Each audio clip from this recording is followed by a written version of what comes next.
আমেরিকায় বাংলাদেশি ইমিগ্রেন্ট যারা ফ্যামিলি ইমিগ্রেশনের মাধ্যমে আমেরিকায় আসেন তাদের একটা বিশাল অংশ এই জায়গাটায় ট্যাক্সি চালিয়ে বা উবার, যে রাইড শেয়ারিং, যেটা উবার লিফট, এর মাধ্যমে জীবিকা নির্বাহ করেন। অর্থাৎ তাদের দেশে অনেক ডিগ্রি রয়েছে, সেই ডিগ্রি দিয়ে এই জায়গাটায় চাকরি পাওয়া পসিবল না। আবার ওনারা এই জায়গা থেকেও যে একটা ডিগ্রি নেবেন, সেই ডিগ্রি নিতে ইন্টারেস্টেড নন। ফলে তারা খুব সহজেই জীবিকা নির্বাহ করার জন্য যে জিনিসটা বেছে নেন সেটা হচ্ছে এই যে ট্যাক্সি চালানো বা রাইড শেয়ারিং। কিন্তু ইদানিং এই উপায়ে যদি আপনি সার্ভাইভ করতে চান আমেরিকায়, তাহলে অনেক কঠিন হয়ে যাচ্ছে। 90s-এর দিকে যারা এসেছিলেন তারা হয়তো ট্যাক্সি চালিয়ে আমেরিকায় অনেক ভালো করেছেন বা সেটেল হয়েছেন বা পরবর্তীতে বিজনেস শুরু করেছেন। কিন্তু এখন এই মুহূর্তে এই উপায়ে আমেরিকায় টিকে থাকাটা অনেক কঠিন হয়ে গিয়েছে। কেন? সেটা নিয়ে কথা বলবো এই ভিডিওতে। আশা করি আপনারা গুরুত্বপূর্ণ কিছু ইনফরমেশন পাবেন। আমি মোহাম্মদ আরিফুর রহমান বলছি আমেরিকার ইন্ডিয়ানাপোলিস থেকে। আপনারা জানেন যে আমি আমেরিকার উচ্চ শিক্ষা এবং নানা বিষয় নিয়ে কথা বলি, আপনাদের সাথে অভিজ্ঞতা শেয়ার করি। সো আমেরিকায় আপনারা যদি নিউ ইয়র্কে আসেন, দেখবেন নিউ ইয়র্কের একটা বিশাল অংশ আমেরিকায়, বিশেষ করে প্রবাসী যারা, তারা ওখানে ইয়োলো ক্যাব যেটা, সেটা কিন্তু চালিয়েছে, এখনও চালায়। এখনও যে টিএলসি প্লেট যাদের লাইসেন্স রয়েছে তারা অনেক ইনকাম করে থাকেন, তাদের ইনকাম অনেক। এবং অতীতে যারা এসেছেন তারা অনেকগুলা বাড়ির মালিক হয়েছেন বা অনেক জায়গায় ইনভেস্ট করেছেন, তারা অনেক ভালো আছেন। অর্থাৎ এটা একটা ভালো ইনকাম, কারণ আপনার যদি ড্রাইভিং স্কিলটা থাকে আর আপনি লাইসেন্স নেন তাহলেই কিন্তু এটা করা সম্ভব। কিন্তু এখন আপনি লাইসেন্স, টিএলসি প্লেট নতুন করে নিতে পারবেন না, অনেক ক্ষেত্রে সেটা কঠিন। অনেকেই এখন এই যে উবারের মাধ্যমে বা এই যে লিফট এর মাধ্যমে ওনারা ড্রাইভিংটা করে থাকেন, এর মাধ্যমেও অনেক ভালো করেছেন। অনেকেই অনেক পরবর্তীতে নিজেই হয়তো দেখা যায় কোনো একটা বিজনেস দাঁড় করিয়েছেন। কারণ আমি অনেক ভিডিওতে বলেছি, আপনি দেশে অনেক অভিজ্ঞ হন, দেশে অনেক ডিগ্রি থাকুক, আমেরিকায় চাকরি পাওয়ার জন্য ৩টা জিনিস লাগে। এক হচ্ছে আমেরিকার নাগরিকত্ব বা ওয়ার্ক পারমিট, এটা আপনার লাগবে, আমেরিকার কোনো একটা ডিগ্রি এবং আমেরিকান কোম্পানির ওয়ার্ক এক্সপিরিয়েন্স। তো সো এই ৩টা জিনিসের দেখা যায় যে কমতি থাকলে চাকরি পাওয়াটা অনেক কঠিন। ফলে আপনি যে নতুন করে এই জায়গাটায় পড়ালেখা করবেন, নতুন করে কোনো একটা বিষয় নিয়ে আবার পড়বেন, অনেকেই এটাতে যেতে চায় না। বিশেষ করে যারা ফ্যামিলি ইমিগ্রেশনের মাধ্যমে আসেন, অর্থাৎ ওনার ফ্যামিলি এই জায়গাটায় ছিলেন, উনি তাদের জন্য আবেদন করেছেন, বা যারা একটু বয়স্ক তারা দেখা যায় খুব সহজে ড্রাইভিংটা এনজয় করেন, এই ইনকামটা ওনারা করছেন এবং আলহামদুলিল্লাহ ওনারা ভালো করছেন। আপনারা অনেক সময় নিউজে দেখেছেন যে আমাদের সঙ্গীত শিল্পী বিপ্লব, উনি নিউজ হয়েছিল যে উনি নিউ ইয়র্কে ট্যাক্সি চালান এবং উনি বলেছেন যে খারাপ তো কিছু করছে না, আপনি যদি হালালভাবে জীবিকা নির্বাহ করেন তাহলে যে কোনো কাজই আপনি করতে পারেন, আমাদের প্রত্যেকটা কাজকে সম্মান জানানো উচিত। কিন্তু ইদানিং যেটা হয়েছে বা যে উদ্দেশ্যে আমার কথাগুলো বলা, যে আপনাদের অন্যান্য স্কিল বা অন্যান্য দক্ষতা অর্জন করতেই হবে। প্রথম হচ্ছে, দেখুন যে মানুষ এয়ারপোর্ট থেকে নেমে তারা ট্যাক্সি খুঁজে বা তারা উবার খুঁজে, বা ট্যুরিস্ট যে স্পটগুলো রয়েছে, যেমন আপনি যদি বাফেলোর দিকে যান, নায়াগ্রা ফলস রয়েছে, বা আপনি ফ্লোরিডা যান, ফ্লোরিডা প্রচুর মানুষ ওই জায়গাটায়, যেহেতু অলমোস্ট সামার, ওই জায়গাটায় ঘুরতে যায়, বা ওখানে বিনোদনের অনেক জায়গা রয়েছে এই জায়গাগুলোতে। বা আপনি যদি নিউ জার্সির দিকে দেখেন, আটলান্টিক সিটি, যেই জায়গাগুলোতে মানুষ ঘুরতে যায় তখন তারা উবার কল করে বা তাদের ট্যাক্সির প্রয়োজন হয়। কিন্তু বর্তমানে যেহেতু মানুষের খরচ বেড়েছে, এখন তারা এই ঘোরার জায়গাটায় যাওয়া বা ওই জায়গাগুলোতে তারা কমিয়ে দিয়েছে। আপনি যদি দেখেন, অলরেডি আমেরিকান একটা এয়ারলাইন্স বন্ধ হয়ে গিয়েছে, কারণ একদিকে লোকজন যাচ্ছে না, অন্যদিকে খরচটা বেশি। ফলে এই যে এয়ারপোর্টে সেই জায়গাটায় লোকজনের কমতি, যেহেতু কাস্টমার কমে যাচ্ছে, তার মানে আপনি আগের মতো আর সেরকমভাবে কাস্টমার পাবেন না। এটা একটা কারণ যে মানুষ তাদের অপ্রয়োজনীয় যেই জায়গা থেকে খরচ বাঁচাতে পারবে সেই জায়গাগুলো থেকে তারা খরচ বাঁচানোর চেষ্টা করছে। তারা চাচ্ছে না যে এই জায়গাগুলোতে তারা যেতে। আমরা যদি আমাদের জীবিকার জন্য বা আমাদের জীবন ধারণের জন্য মৌলিক যে চাহিদা এগুলোর দিকে তাকাই, খাদ্য, বস্ত্র, বাসস্থান, চিকিৎসা বা শিক্ষা, বিনোদনটা কিন্তু অনেক পরে আসে। ফলে এই যে পর্যটন শিল্প বা হোটেল শিল্প, এটাও যেমন ধাক্কা খেয়েছে, তেমনি এই ট্যাক্সি যারা চালায় তাদের আগের মতো যেহেতু পর্যটক নেই, ওখানে একটা ধাক্কা এসেছে। 2 নম্বর হচ্ছে যে লোকাল পিপল, পর্যটক কমে যাচ্ছে। লোকাল পিপল যারা, তাদের যেহেতু দেখবেন যে এখানে আমেরিকায় আসলে আপনার গাড়ি থাকবেই, আপনি ড্রাইভিং করবেন, বা ম্যাক্সিমাম মানুষ যারা বড় শহর থেকে একটু ছোট শহরে থাকে তাদের ড্রাইভিং লাইসেন্স থাকেই।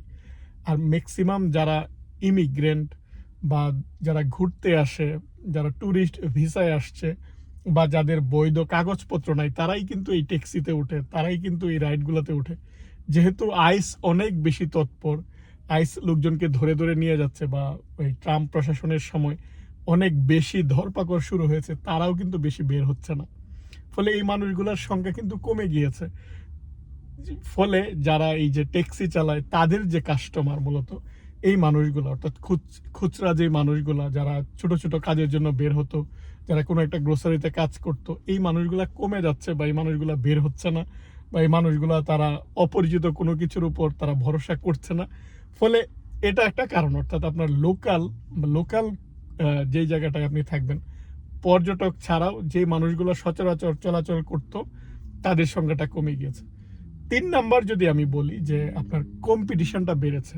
অনেক আমেরিকায় অনেক মানুষ চাকরি হারাচ্ছে, গত বছর হারিয়েছে, এই বছর হারাচ্ছে। তাদের অল্টারনেটিভ ইনকামের জন্য তারা এই যে রাইড শেয়ারিং, তারা উবার চালাচ্ছে বা তারা লিফট চালাচ্ছে। ফলে একদিকে হচ্ছে যে কাস্টমার কমছে, অন্যদিকে হচ্ছে আপনার কম্পিটিশন বাড়ছে। প্রচুর মানুষ এই জায়গাটায় আসছে। প্রচুর মানুষ যখন আসে তখন যেটা হয় যে আপনি হয়তো যে পরিমাণ আহ, আপনার কাস্টমার আপনি পেতেন, সেই কাস্টমারটা এখন এটা ভাগাভাগি হয়ে যাচ্ছে। যে কোনো জায়গায় আপনি যদি একটা গ্রোসারি দেন, আপনি একাই বিজনেস করতেছেন, আপনি অনেক বেশি লাভ করতে পারবেন।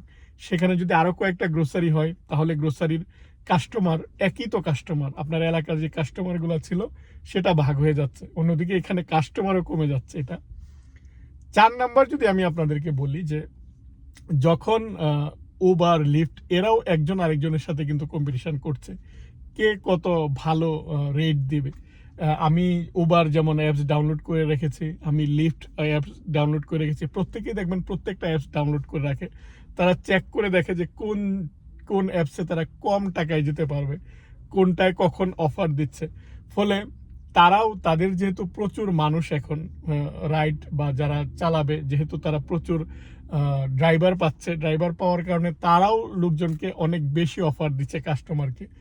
অন্যদিকে কাস্টমারকে বেশি যেহেতু অফার দিচ্ছে, অর্থাৎ যারা চালাচ্ছে তার পার্সেন্টেজটা কমে যাচ্ছে। ফলে এখন যেহেতু কাস্টমারকে ফেসিলিটিস তারা বেশি দিচ্ছে, ফলে যে চালাচ্ছে তার পার্সেন্টেজটা কিন্তু কমে যাচ্ছে। আবার অনেক ক্ষেত্রে যেটা হয় যে অনেক সময় লোকজন অনেক বেশি টিপস দিত, বিশেষ করে আপনি যখন কাউকে ড্রপ করেন, এই টিপসটা কারা বেশি দেয়? যারা পর্যটক ঘুরতে আসে তারা বেশি দেয়।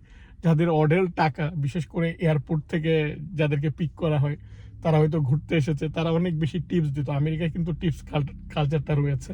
আপনি হয়তো কোথাও তাকে নিয়ে গেলেন, এখানে মিনিমাম আপনি রেস্টুরেন্টেও যদি যান, খাওয়ার পর 20%, 10% মিনিমাম লোকজন দেয়, 20% টিপস দেয়।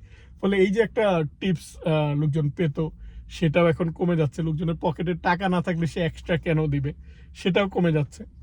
৫ নাম্বার যদি বলি যে এই আমেরিকা আর আমাদের দেশেও, প্রত্যেকটা দেশে, বাংলাদেশেও, যে আপনার গাড়ির যে তেল খরচ সেটা তো বেড়েছে, আবার গাড়ির দাম বেড়েছে, সব কিছু। অর্থাৎ গাড়ি, আপনি একটা গাড়ি চালাবেন, গাড়ি মেনটেন করতে হবে, এই যে মেনটেন করার জন্য যে কস্ট সেটা বেড়েছে।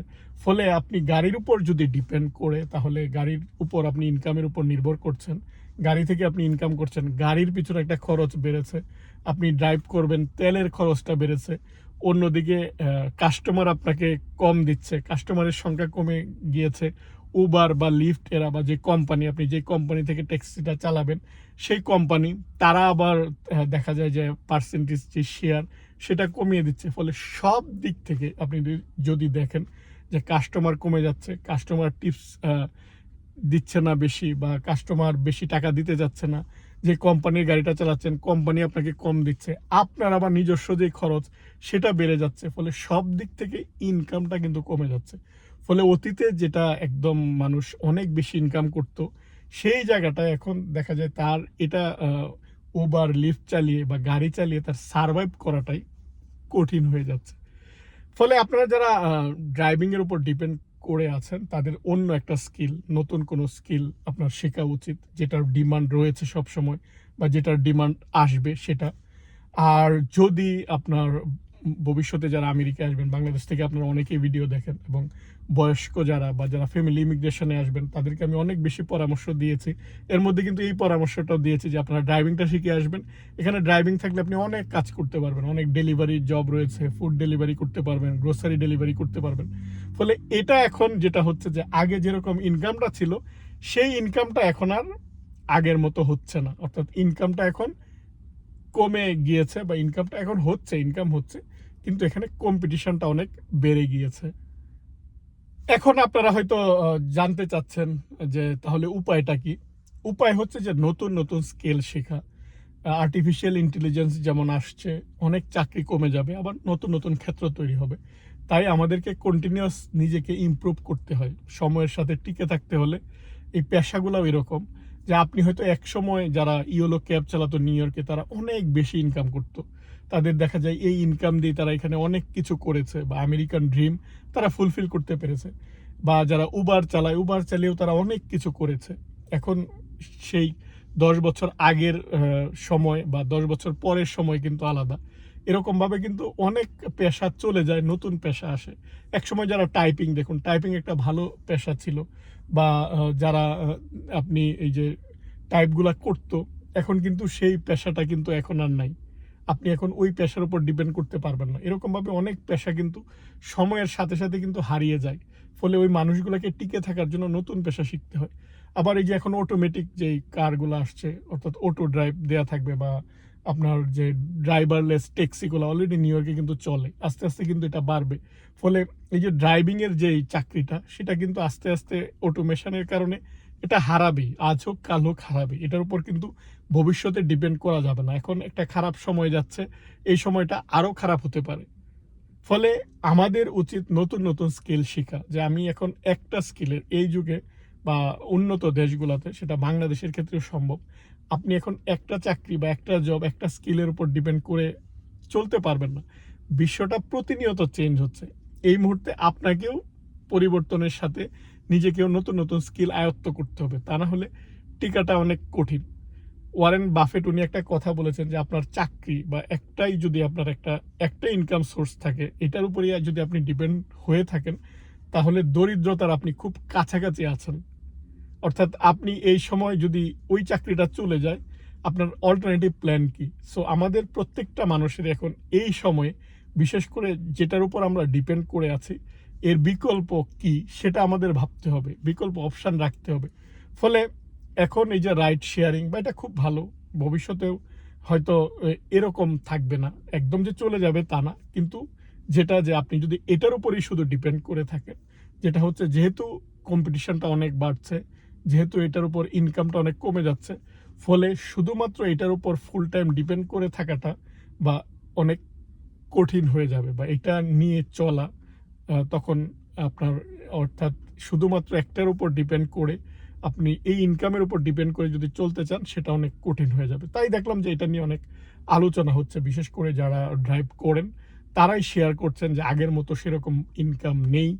তাই ভাবলাম যে এটা নিয়ে আপনাদের সাথে কথা বলি। আশা করি আপনারা একটা আইডিয়া পেয়েছেন, বা আপনারা যারা আমেরিকায় বা অন্যান্য দেশে যারা ট্যাক্সি চালান বা যারা উবার ড্রাইভ করেন, আপনাদের যদি কোনো মতামত থাকে অবশ্যই কমেন্ট করে জানাবেন, যে আমি পরবর্তীতে দর্শকদের শেয়ার করার চেষ্টা করব আপনাদের যে মতামত, সেই মতামত, বা এটা কেমন, আগে কেমন ছিল, এখন কেমন, বা ভবিষ্যতে এই পেশাটা কেমন হবে, এটা কি ভবিষ্যতে আরো কঠিন হবে, না ভবিষ্যতে অপরচুনিটিস রয়েছে।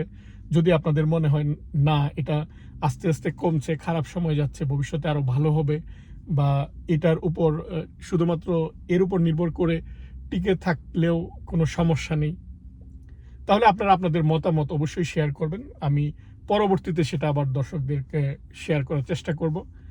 আজ এ পর্যন্তই। আপনারা ভালো থাকবেন। আল্লাহ হাফিজ।